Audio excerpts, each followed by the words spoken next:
Good morning, Art and Answers. I hope everyone is doing great today.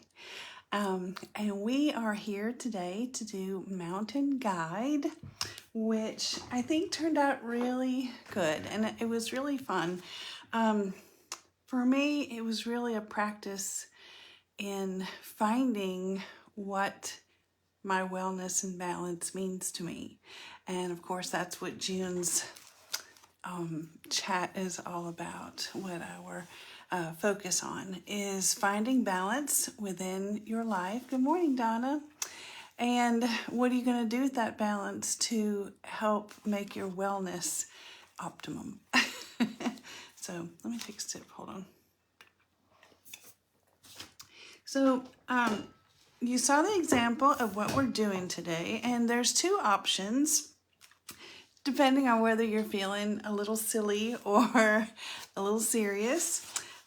So the background is sort of a mixed media, and I'm going to show you how to do it two different ways and show you some little details that I have found out about stamps and that type of thing, technical things that will help you in the long run. Good morning, Sandy. So we'll go through all that, but we're going to learn to layer watercolor into mountains. And what's so magical about this is you start with one color, and as you layer them down, you end up with blending of colors and a deepening, a richening. And this is the way it looks in nature. It's very light in the distance and more rich and full in the front, in the foreground. So, but of course, if you want to make your pile of rocks serious, then I'm gonna make mine a little more serious today. So I'll show you how to do the shadowing, the shading, and the pen work. But if you wanted to do, where did my little silly one go? It left. Or if you want to put a little, cartoon characters in there, I've got it in the tracer. You can do it just like mine, or you can do your own. And it really does give them a lot of personality. And the way that I'm thinking, this poor guy's got the weight of the world on his shoulder. You see his expression. This guy doesn't know that there's anyone else besides him living. I don't think. This one is very tired. This one appears to be amorous on this little guy, and I'm not sure how he feels about that. This one looks a little mentally deranged. And this one's sort of teetering. He looks as though he might be worried that he's going to fall off. But that's the beauty in cartooning, is you can express your own feelings. You can kind of live through them a little bit. And I giggled the whole time I did this. And I just giggled the whole time I explained it, because it's just so silly. Sometimes that's okay. Sometimes you need a little silliness and a little laughter to get through some of the hard stuff, right? When the turkeys get you down. I think Sandy and I talked about that one time. So that's an expression from way back from my childhood, I think. So I did my background sort of two different ways. The initial one that I did, and I don't know why I decided not to glue this on, but I may still. This one is a mixed media. And I put all the words and stuff on tissue paper and then glued it on, which was kind of tricky. See, I had the tape on there, so that was kind of tricky, but it was okay. But I really put way too many mountains, and I decided that I needed less mountains so that it wouldn't be quite so busy and complicated. So when I did the other one, I really liked it better. Now you can choose however you want. This is the same color going all the way down, so it gets darker and darker and darker. I did go back and add some other purples and stuff, but this one I liked a little better. And you see what I'm doing? This is experiment. Everything, I don't care how experienced you are in art, you just experiment and you learn things new every single time. So this one, I use different colors.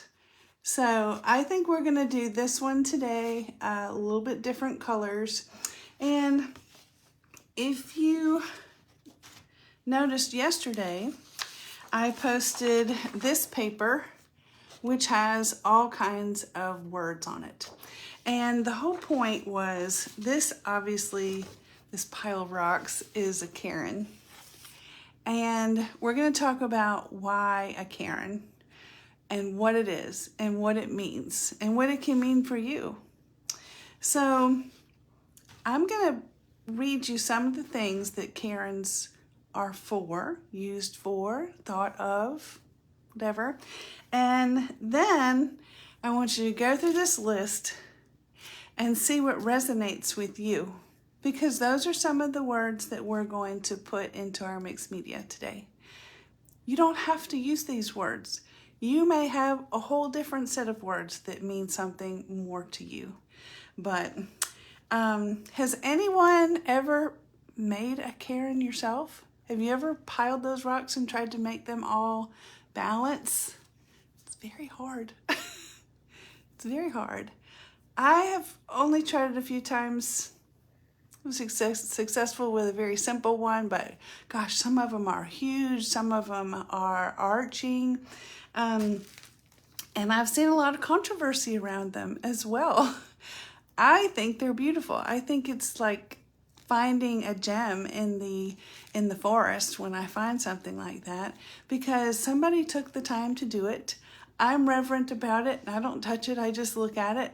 But there are a lot of nature enthusiasts who feel like that is disrupting the flow of nature.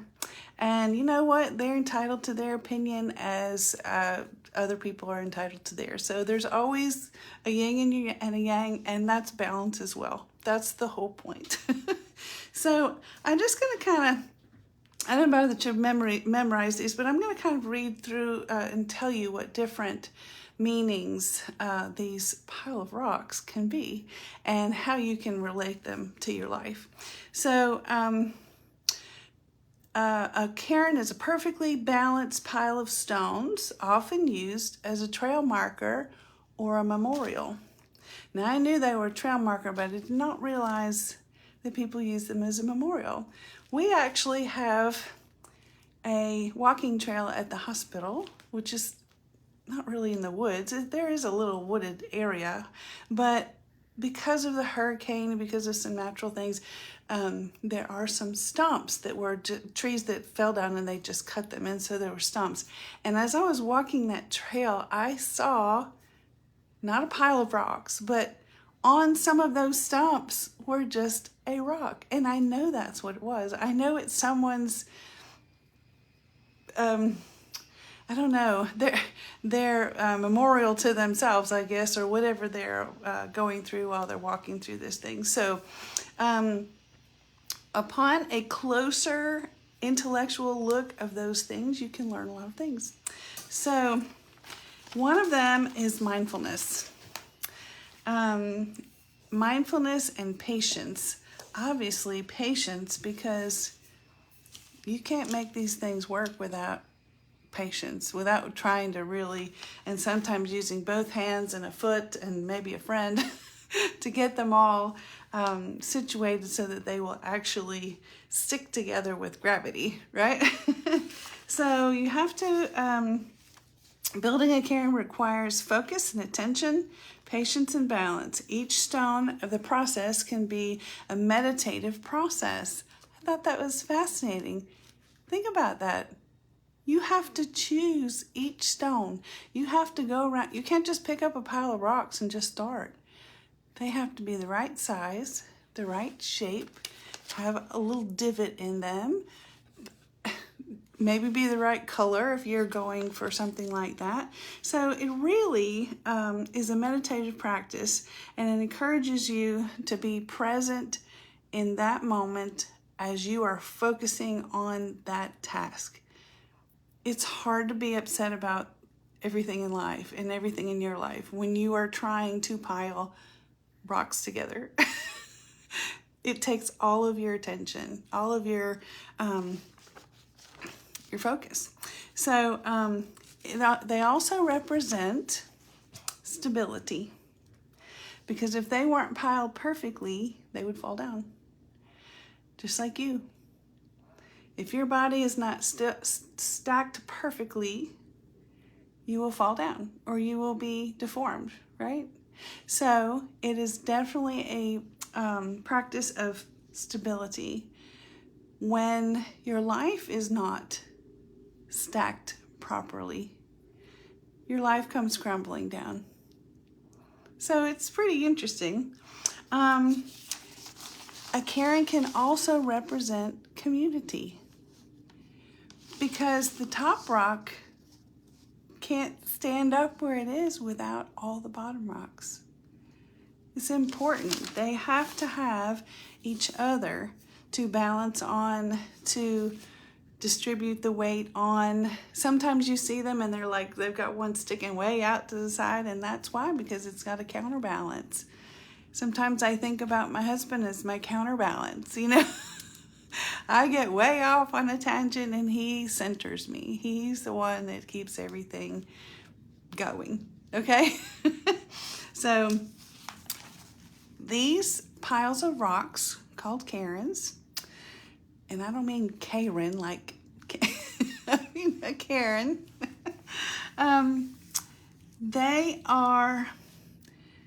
They're spiritual and they can be cultural. So they can represent anything that you put in them. So this says the significance of cairns have long been associated with spirituality, religious practices, and various cultures. They can be seen as a form of prayer of gratitude, and that each stone represents a different intention. I thought that was fascinating. And that is why we're going to choose these words. If you want to put words on each stone, you're welcome to do that. I did not do it because I initially had the idea of the little faces, but you can certainly do that if you like. I put my words out in the atmosphere, but that's just me. They also can represent a lifelong dedication to learning. And I feel like I am definitely dedicated to learning all the days of my life. I just feel like God created too many things I can't learn it all, but I'm going to try. So these stacks of rocks, everything you do builds on the last thing. And then you start learning about the principles of physics and how those things all determine how you create your life and your dedication and your memorials and your thoughts and your community. It all works together, and it's so fascinating. Fascinating. Okay, so let's get started on our fun part, okay? I do love this. It says, your vibe attracts your tribe. Don't you agree? Don't you think that you attract people that are like you? Or at least you're more balanced and well when you're around people that are more like you, that get you, right? Maybe not like you, but... Okay, so... taking all what I just said into consideration, if you go through your little page that looks like this, I feel like I chose my mind was sort of scattered when I did this one, so I chose a lot, and I'm going to do less today. Not only because I just decided I want to do that, but it'll be more interesting for you. You can put as much as you want. You can do whatever you want. So I just chose a few words from this list, and I'm just going to kind of put it off to the side. I'm going to go ahead and stamp directly on my page, but I'm going to show you some things with tissue paper and stamping that will help you in the future. And it's mainly because I probably will glue some with my Unistick, but I don't want to go through the time of allowing it to all dry before I can paint it, because I want you to be able to get the idea and do what you want. Okay, so I'm gonna turn you down to my table. I'm so glad you guys are here today. You can tell when I'm gonna do mixed media, there's a lot of stuff on the table. So I'm gonna move this over here so you can see it. The example. Maybe, nope, that's too far. Okay, so what I have here is archival ink. Because it is acid-free and permanent, waterproof, that way when we paint over it, it's not going to smear or whatever. Now, I will say that you can do this inking anytime. You can do it at the beginning, you can do it at the middle, you can do it on top when if you want more. But, so what I was going to show you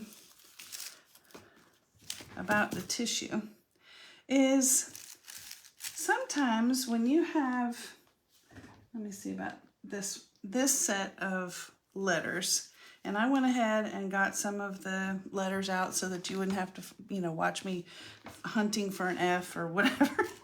But this particular set looks like typewriter print type, and it has the little rubber thing on the bottom of it. Well, these were all attached to each other. I had to pull them all apart when they were new. And the glue that they used was not very good. So sometimes I would just stick that on there and the letters would be backwards. So I didn't like that. So I was able to, I figured out that if I go ahead and stamp it on tissue paper, then I make sure that the letters are straight, that it's spelled properly. That's important. And then when you glue this, the tissue paper becomes clear. You can just see right through it. So no problem, no worries. This is something that I just love. This is an idea. So I love this little plant, but this little plant is only, it's kind of like a parentheses, but only in one direction. Well, if you stamp it on the tissue paper, it's the same direction, right? If you take it, the tissue paper, and turn it over, you can stamp it. And when you glue it down, you're going to be able to see right through it, and you have your plant going in both directions. You never can tell the difference. How about that? That's a fun little hack, isn't it? All right, some of these I have, these are just my favorite things. You don't have to have these fancy stamps. You can just write the words out on tissue paper. You can write it directly onto your page, whatever you want to do. I also like, when I used natural elements in my work, I also like to use them on tissue paper because I can maneuver them, move them around, and see how I like, do I like these butterflies like this, or would I rather have this one like this? It certainly helps in your composition, okay? Also, I'm going to use one of these too, but this is like a whole page of nonsensical words. It just looks like handwriting. But I may not want this large of a thing, or I may want a different shape or a line or something. And that's something that tissue paper really helps you. I don't know if you can see it, but this has like those little glittery colored little pieces of shiny metal on them, glitter, I guess. So those are some good ways for you to use tissue paper to your advantage in any way you can. And you can also, like this one I got out, but then I thought, I don't know that I really want to do that. If I did it on the tissue paper, then I could try it out and see if I like it. And if I don't like it, then I just put it to the side and use it for something else. So that's why tissue paper is really helpful. But I'm going to put this over to the side. All right. So we are going to put some, I'm just going to put it right on here. And I'm going to show you some of these stamps as well. But all I did in preparation for today was I went ahead and, took our paper, cold pressed paper, and I'm going to include the step-by-step instructions when we get done today. But it has, that will help you. But it also has the supply list. And so this is just the same paper I always use, the 140-pound watercolor paper, cold press. I like cold press. I like the texture in it. So, all right. So we know when I get started, I usually have some composition in my mind, but of course you don't really know what the composition is going to end up looking like until you do it. But we're going to kind of use this one as, as a sample. I'm going to have to put this over here. I know you can't see it, but I don't have any more room in my table. So we're going to start stamping some of these things. I may end up putting some more of this plant on there because of what I said before with the plant going the other direction. I don't know how many of you have used these. But they are really a wonderful and inexpensive way to get some stamping going.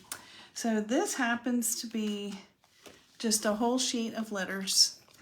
Again, I had to pull them all apart. These came from the dollar store. They're not very expensive. Some of my other ones, pretty nice, pretty expensive, but these are just phenomenal. You just pull them right off and you have a block.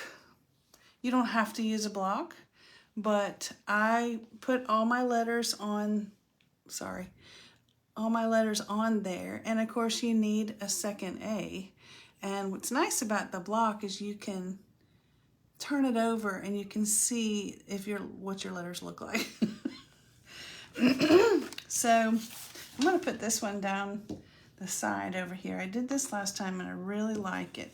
So I'm just going to kind of put the ink right on there. You can do it either way. You can turn it over this way. I'm just going to put it on like this.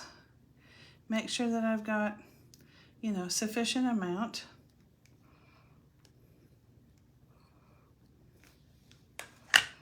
And I'm going to put it right, I think I'm going to do it right here. And so what I like about this is you don't get sometimes when you're stamping, you can get the edge of the stamp. Well, and I just did it right there.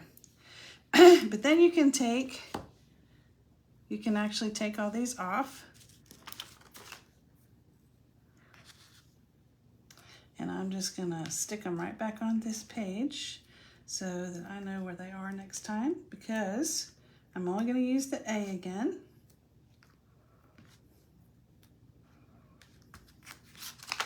And I'm just going to put this A right here.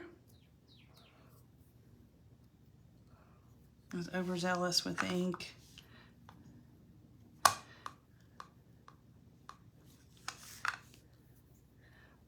Hi, dearie. And then what's nice about this is you can see right through the block, so you can get your other letter right where you want it.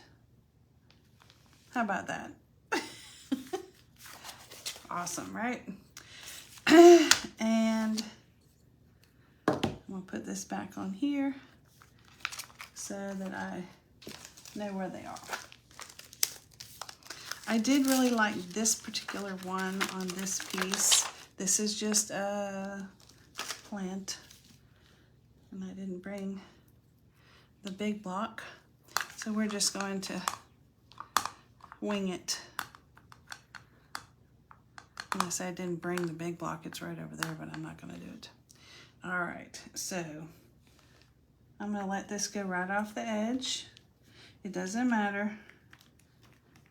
I've told you before that I really like it when botanicals kind of go off the page a little bit. We're going to do this one like this. Oh, that wasn't too good. It's okay. We're going to have so much stuff on top of it. It's going to be fine. All right. And I think I'm going to put a little bit of this on here as well.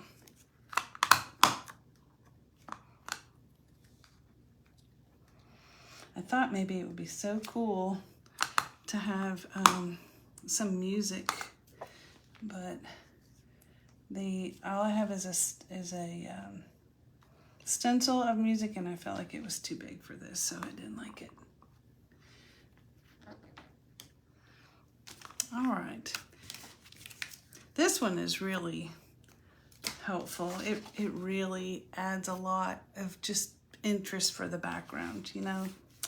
Okay, so now my letters, I'm not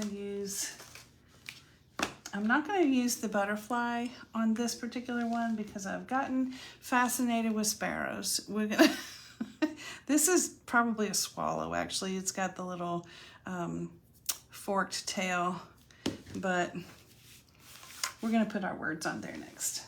And if you guys decide that you want this type, and when I say type, I mean like typewriter thing. If you want one of these words printed out, since I have these already, I'd be happy to make that for you if you want.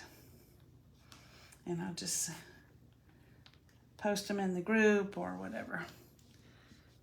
So this word, besides balance, I chose focus.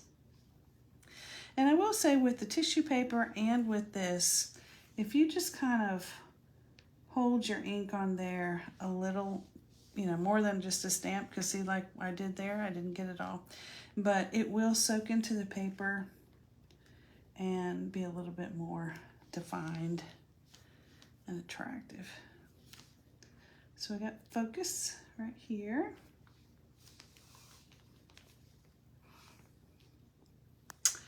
And I chose guides because of what we talked about, how Karen can be a guide. Certainly need some guidance in my spirituality. I'll put that G. This is definitely where the tissue paper helps because, have you ever done something like this and then ended up with it spelled wrong? It's bad. Oh, excuse me. I've also done them upside down. Not good. Not the end of the world, but not the best.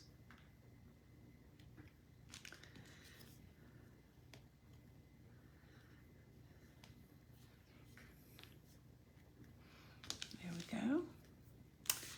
And I'll put this maybe here.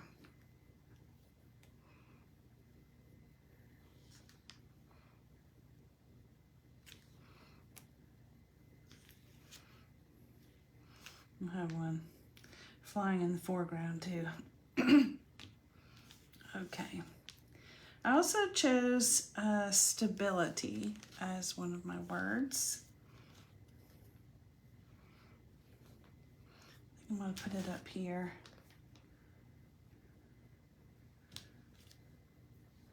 These stamps can be addicting when you start purchasing them, so don't get caught up in all that. You don't need more.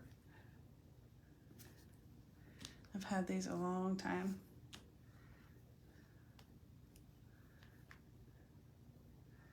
Every time I use an ink pad, my fingers get completely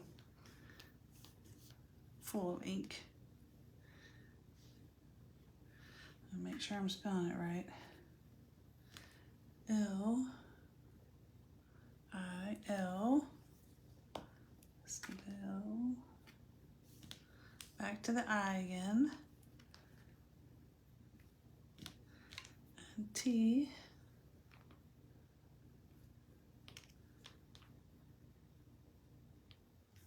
See what I just did there? Picked up the wrong letter. I don't care. I'm gonna do it just like that. All right, and reassurance. Put another one of these in here, off the edge.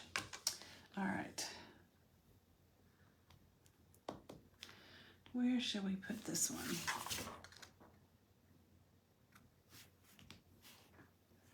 Reassurance, R-E-A.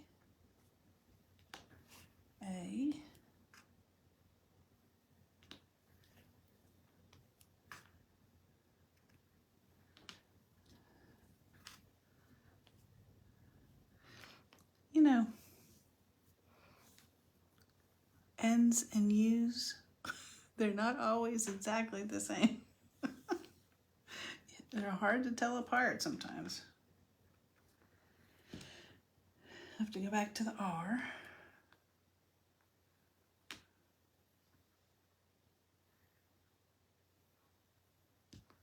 A. Here's the N.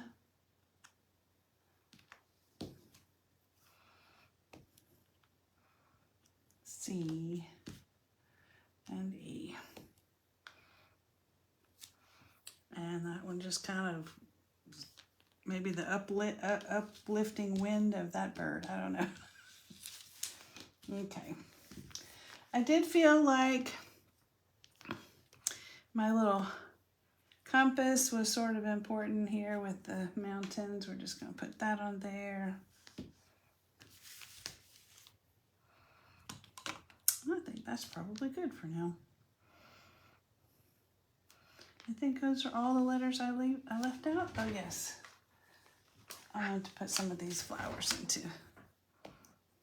This is the date. You don't have to do that. I just found that the other day. It's an old one. And it's nice when you have certain elements that get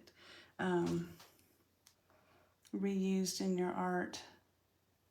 It starts to make it be personal, starts making it be you. And I use these little daisies all the time.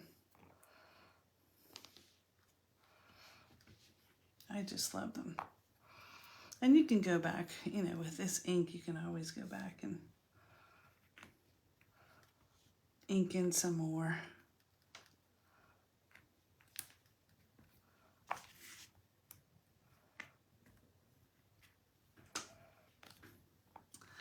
All right. Put that stem there.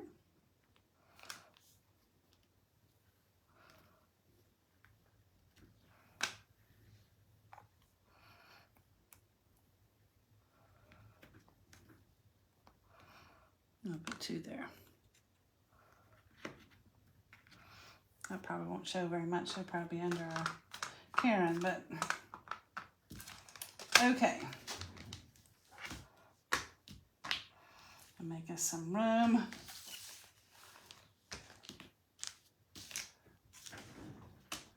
I'll have to go back and put all those back the way they are. All right, I'm going to cover this up so that it doesn't dry out.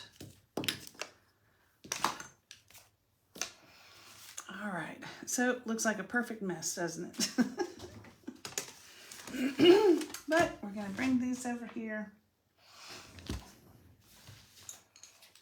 And I've already spritzed them, but they look a little dry, so I'm going to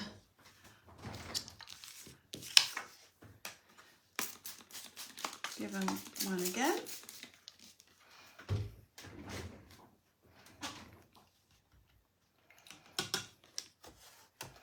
All right. And of course, every time you do something like this, it's going to be a little bit different. That one is a little too dark. So I'm just going to add some water to it because I don't want it to be that dark. And I think I'd rather have it be a little.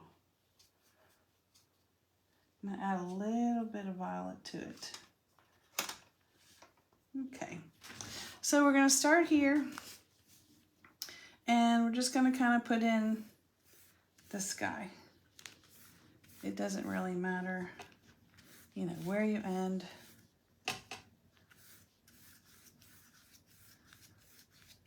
And of course, you know the nature of watercolor is going to be lighter when it gets finished drying.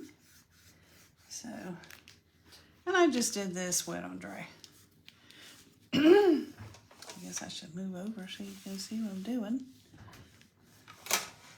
Okay.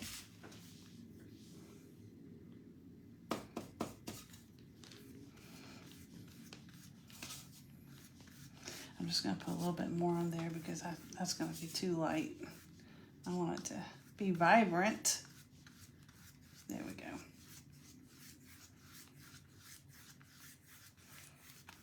And the thing about this is you really need to have each of these layers dry.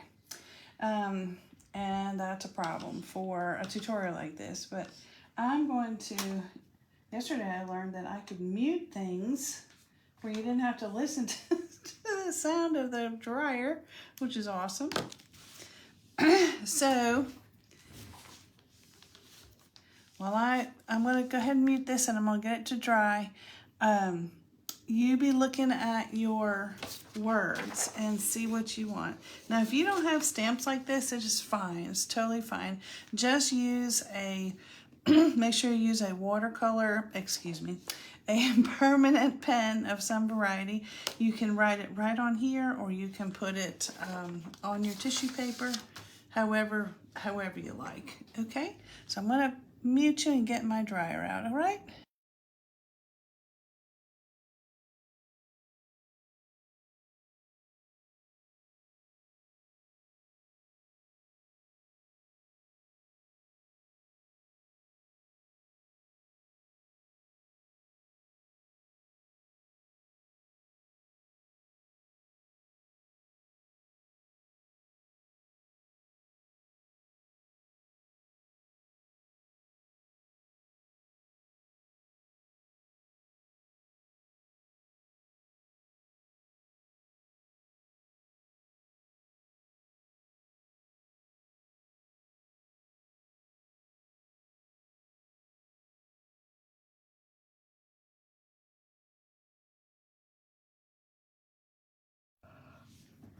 All right, now, be honest. Who thought I was going to forget to unmute? It's a distinct possibility, you know. All right. So now I'm going to go into this, like, I don't know, this is like becoming one of my favorite colors right here. It is just lovely. It just makes me feel good, this color. And we're going to put the next the mountain range that's farthest in the distance. Okay. And I think I'm gonna go up.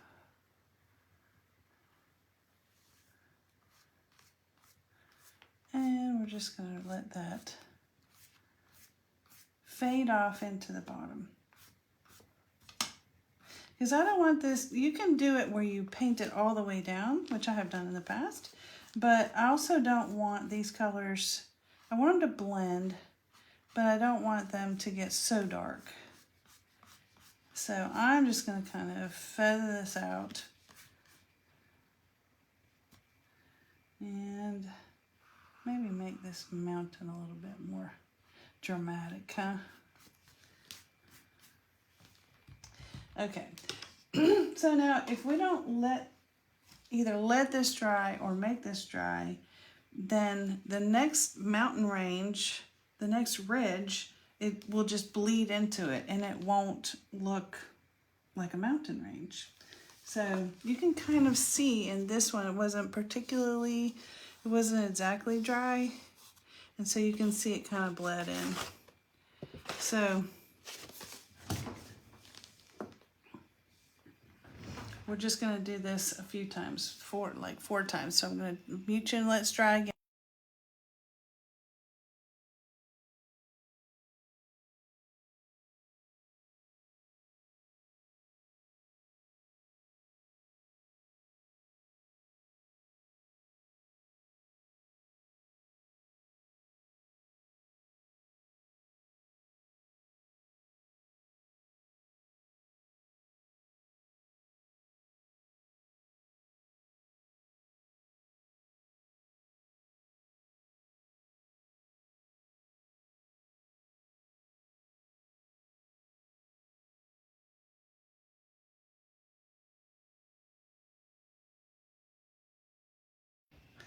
Okay. The next mountain range is sort of a turquoise color. So we're going to go right into that turquoise.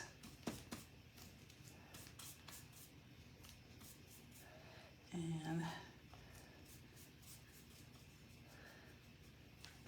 you can tell if it's dry, if it feels cool, you know, still pretty cold to the touch.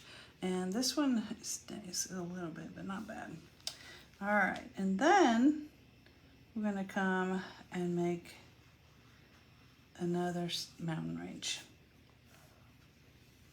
However you want to do it. I think I'll make that one a little bit more dramatic as well.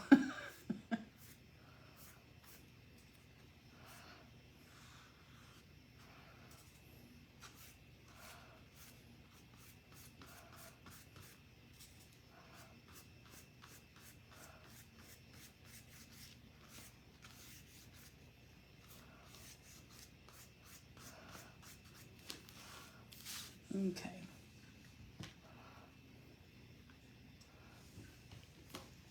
All right, so while that's drying and we keep adding, excuse me, adding layers on and on, then I'm gonna come over here and I've already traced my little Karen there. And we're gonna start putting in the shadowing for this. And since we're going to use the same color scheme, I'll just use this as a sample. So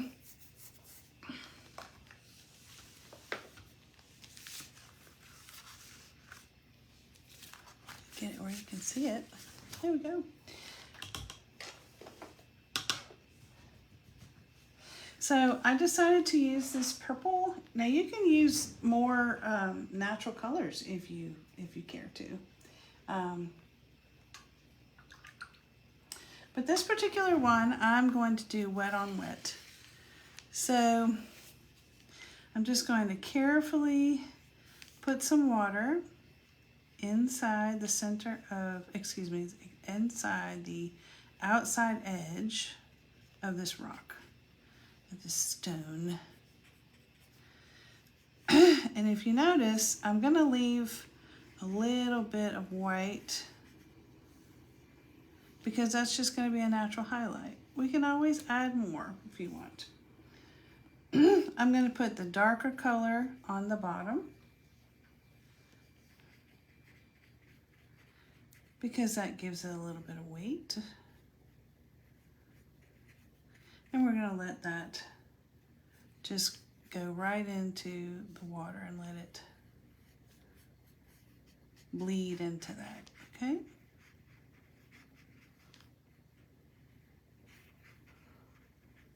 Then I'm going to pick up a little lighter color.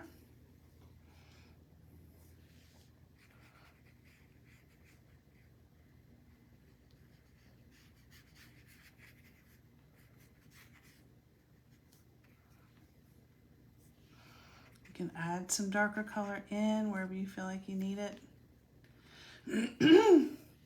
Spots and dots are good. We're going to add some of that with the ink as well. Okay. That's looking pretty good, huh? If you want that to bleed in a little bit more, you can always add a little bit more water.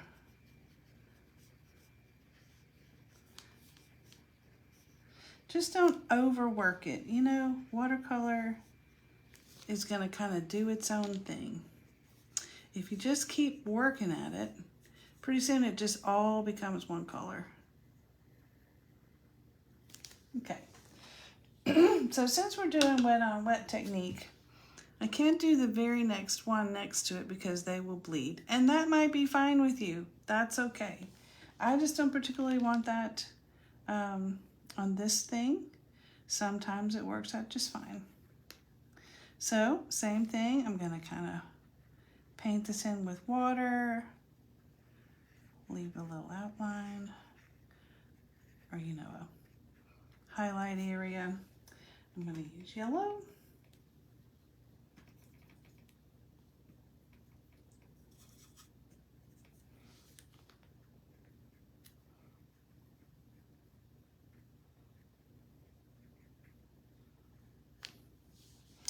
And sort of a burnt umber, just as a darker color. You could even go into a little orange if you want.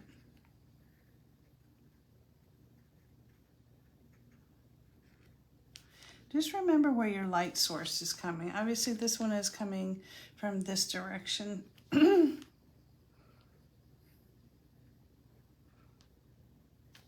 want something a little darker than that down here. I'm gonna have to go way down on my palette. There we go, that's better. Okay. And now we're gonna have to skip all the way to the top.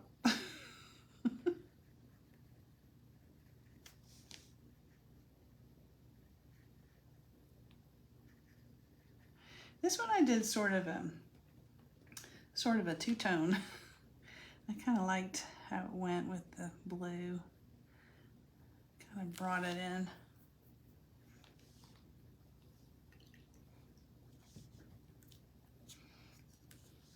And this is just, I'm just picking up the same blue that I used on the initial mountain all the way up here. Okay.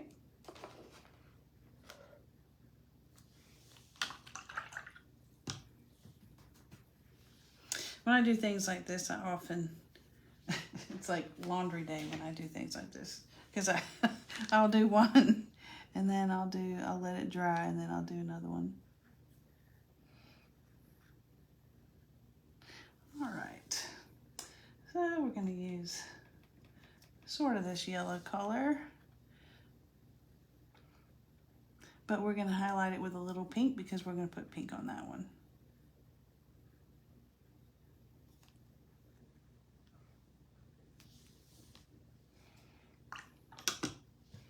I really love this fluorescent pink. This is the Master's Touch, and it's just really pretty.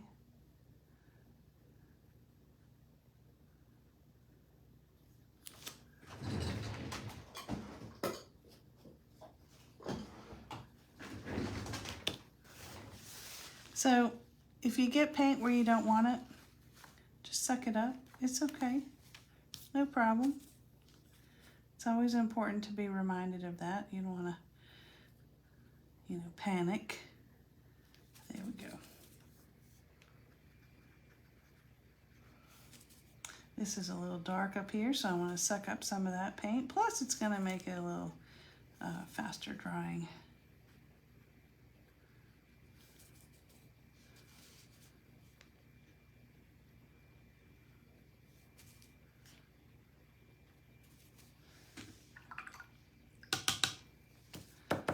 Okay, I'm gonna hit this with the air. Hold on a second.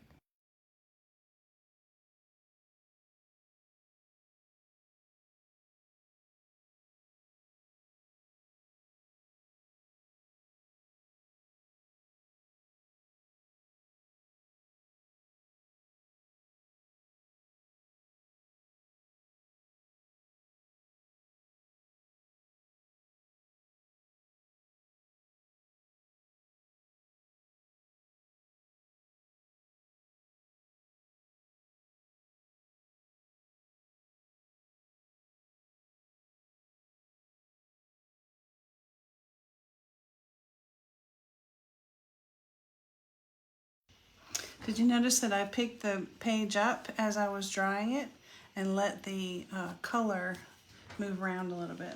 I do want to show you something over here.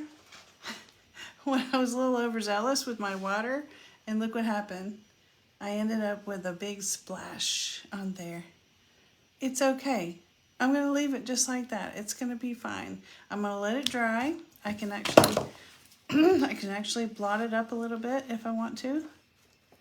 But this is going to be layered, and it's just going to add more interest to it, honestly. I think that's one of the things about watercolor. I used to be so controlling of my environment. Maybe I still am, but it's definitely teaching me to chill out a little bit.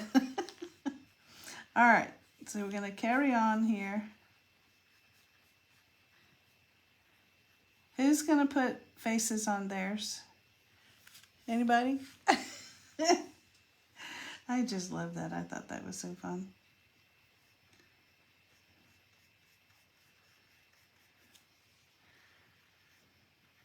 And now you see why I often have things already, painted in stages. Didn't have a chance to do that this time.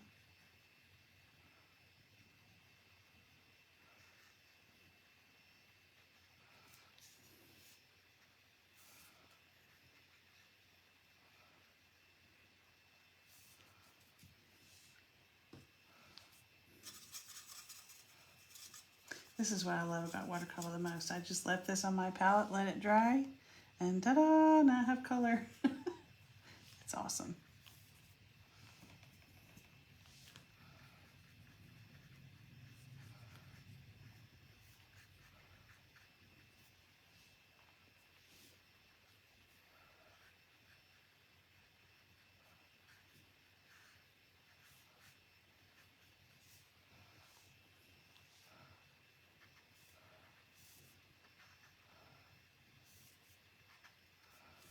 Okay.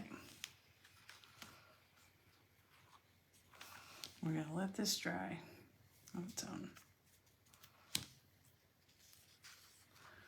Okay. Besides putting more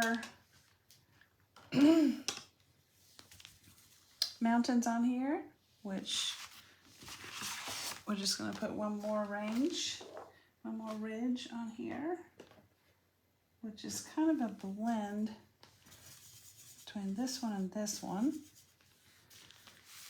because I don't want you to have to watch all this drying process. Ooh, that's gonna be pretty.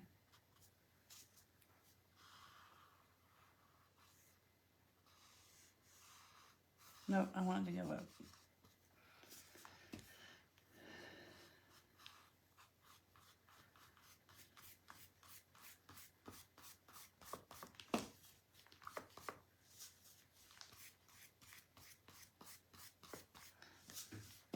And this set of color I'm going to bring all the way to the ground.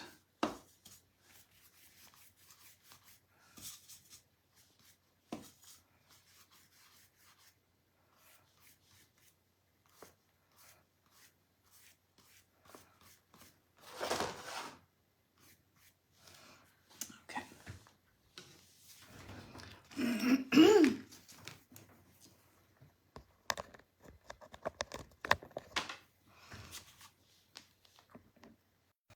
Okay, so see, it's starting to develop, and I'm going to let you, I'm going to explain to you as this dries. I think you got it. You're going to put another set, so I put 1, 2, 3, 4, you actually could put another one here, of mountains. Then, when you get this dry, then you're going to start going around and doing your pen work. It's just something that you can use this as an example and go around. Don't forget your little dots. They add so much to things, so much. It's amazing. I got water on this one too. And then the only other thing I did was I went back and I added some white, and I think I'm going to go back and do it again, because that was just white. I think the Posca pen, but I'm going to go back with some thick body because that's going to make it more stand out. But I don't want it to stand out too much because I want the Caring to stand out. But I'm going to put a little bit of that and some yellow in the centers. You can go back and add some handwriting to it if you add some more, if you want to put something else in there. And of course, glue it all together. What we're going to be doing next week with the theme supporting activities, I'm going to bring you back up here. Hey. This is something, it's a really short, easy questionnaire. Now that it's summertime, we're going to kind of make things a little easier, and so you can have time to enjoy yourself. But this is a wellness and balance self-inquiry questionnaire, and it's going to ask you some really interesting things. Just be truthful with yourself. I do the same things. I answer all these questions before I give them to you. And I have learned so much about me and so much about my habits and my styles and whatever. So, and I hope you are too. I hope you're going through these exercises. That word just wouldn't come out. And then after you find out some of these things, you think, well, now what? Now I know I have this deficiency, I don't want to say problem, but I've got this thing that I can improve on. How can I improve on it? Well, I got you, because this is your Wellness and Balance Next Step Guide. So if you find some discrepancies in your questionnaire, then you will be able to correlate that and find out some strategies on how to move forward and move into your own balance and better wellness. So thank you so much for coming.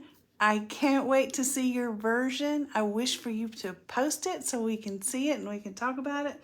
Thank you so much for always being so supportive and loving. I hope that you're learning a lot in Art and Answers. I know I am. So thank you for coming. I'll see you soon.